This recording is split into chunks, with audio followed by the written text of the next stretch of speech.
Very good morning.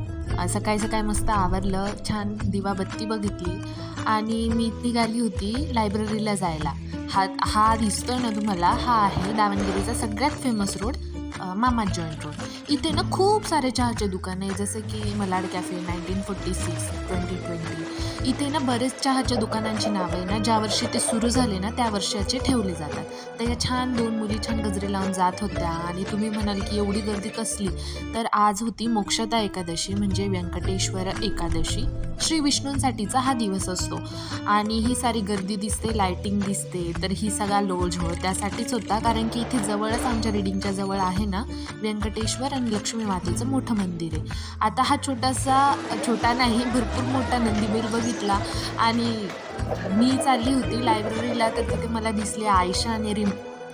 दोघी जण अभ्यास करत बसल्या होत्या. म्हटलं चला आपण पण करूया, म्हणून घाई गर्दीत निघाली आणि मी मोबाईल घेऊन आज काय येते म्हणून नेहा जरा हसली आणि म्हटली खूप अभ्यास करायचा, अभ्यासाला बस जरा लवकर.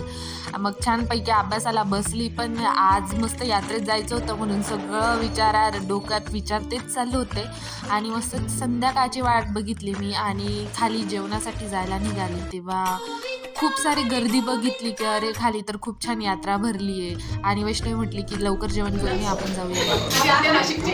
आणि मग छानपैकी काका काकू काय टेन्शनमध्ये बसलेले होते काय माहिती, आणि मग आम्ही निघालो, नेहा, मी, प्राजक्ता, वैष्णवी यात्रेसाठी.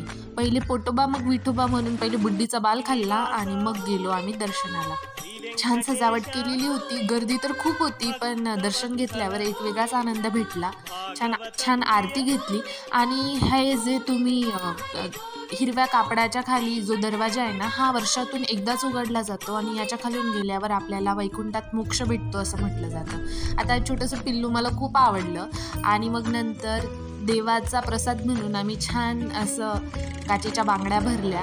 छान मावशी पण आम्हाला हाय करत होत्या आणि सगळ्यांना हाय केलं आणि मग छान भरलेल्या बांगड्यांसोबत खेळत बाय केलं.